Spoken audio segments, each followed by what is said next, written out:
Hello viewers, আসসালামু আলাইকুম। কেমন আছেন? আশা করি ভালো আছেন। আলহামদুলিল্লাহ, আমরাও ভালো আছি। আপনার সবাইকে আরেকটি নতুন ব্লগে স্বাগত। এই যে অনেকদিন পরে কচু পেয়েছি, কচু শাকের জন্য অপেক্ষা করতেছিলাম। ইলিশ মাছের মাথা দিয়ে রান্না করবো বলে, কিন্তু আজ একদিন পর তাও কিন্তু কচু শাক পাতা নেই, খালি কচুর ডাগাগুলো দিয়েছি। একটু কচু শাক রান্না করবো, এই জন্য কচুগুলি ভালোভাবে ছিলে কেটে নিচ্ছি। কচু শাকগুলি আমি ভাপে দিয়ে নিলাম।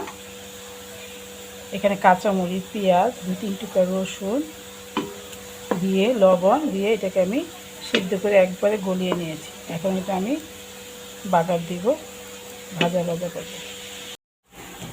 একটি কড়াইতে তেল গরম করে তার মধ্যে আমি পেঁয়াজ দিয়ে দিচ্ছি। পেঁয়াজটা হালকা বাদামি কালার হয়ে গেছে। তার মধ্যে আমি এখন 3টে এলাচ, 3 টুকরো দারচিনি দিয়ে দিলাম। এটা একটু হালকা ভেজে নিব। ভেজে নিলে হালকা একটু সুন্দর একটা স্মেল বের হবে। এখন তার মধ্যে আমি ইলিশ মাছের মাথাগুলো আমি সিদ্ধ করে কাটাগুলো বড় বড় কাটাগুলো আলাদা করে নিয়েছি। যে সিদ্ধ যে পানিটা আছে সেটা দিয়ে দিলাম।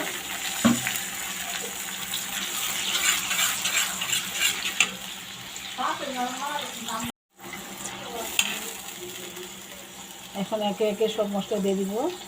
কচু সিদ্ধ করার সময় আমি লবণ দিয়েছিলাম, তাই এখানে আমি সামান্য একটু লবণ দিলাম। 5 চামচ হলুদের গুঁড়া,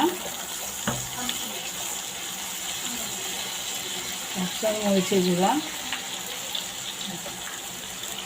আর 1 টেবিল চামচ আদা রসুন বাটা দিয়ে মশলাটাকে ভালোভাবে কষিয়ে নেব।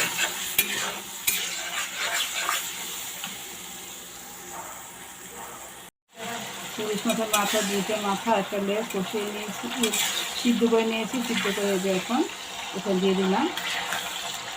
এখন এটাকে আমি 2-3 মিনিট কষিয়ে নিই।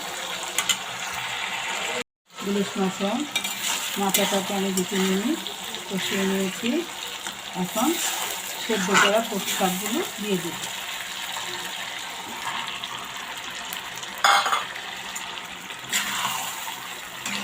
দিয়ে এটাকে আমি একদম ভাজা করে ফেলবো, যাতে সামান্য একটু পানি না থাকে।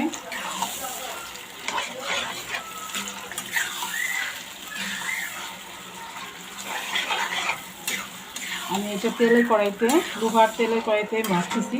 সাধারণ কড়াইটা কালো, কারণ লোহার কড়াই সাধারণত কালো হয়ে থাকে। আর লোহার কড়াইতে এসব ভাজি করলে খুব সুন্দর হয়। আমার কাছে খুব ভালো লাগে, কার কাছে কেমন লাগে জানি না, কিন্তু আমার কাছে লোহার কড়াইতে ভাজি করতে ভীষণ ভালো লাগে।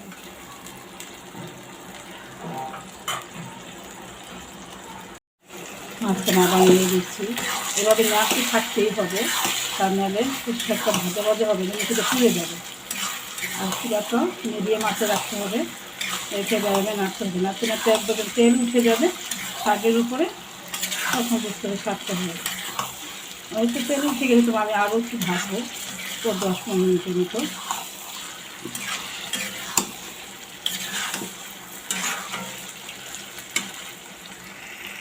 মাঝখান দিয়ে নাড়া দিচ্ছি। এর আগে আমি আরও 3-4 নাড়া দিচ্ছি, তাহলে এবার নাড়া খুব হবে, নাহলে নিচে লেগে যাবে। কচু ভাজা না হলে খেতে ভালো লাগে না। যারা আমার ইউটিউব চ্যানেল দেখছেন আমার চ্যানেলটাকে সাবস্ক্রাইব করে দেবেন, লাইক দেবেন, আর কমেন্ট করে জানাবেন কেমন হচ্ছে। যারা পেজে দেখছেন পেজটিকে ফলো করে দেবেন, লাইক দেবেন আর কমেন্ট করে জানাবেন যে আমার কচু শাক রান্নাটা কেমন হবে। শাকের তেল উঠে গেছে, তার মানে ভাজা হয়ে গেছে। আমি এটাকে আরও 15-20 মিনিট ভেজে নিলাম। হয়ে গেছে আমার কচু শাক, ইলিশ মাছের মাথা দিয়ে কচু শাক রান্না।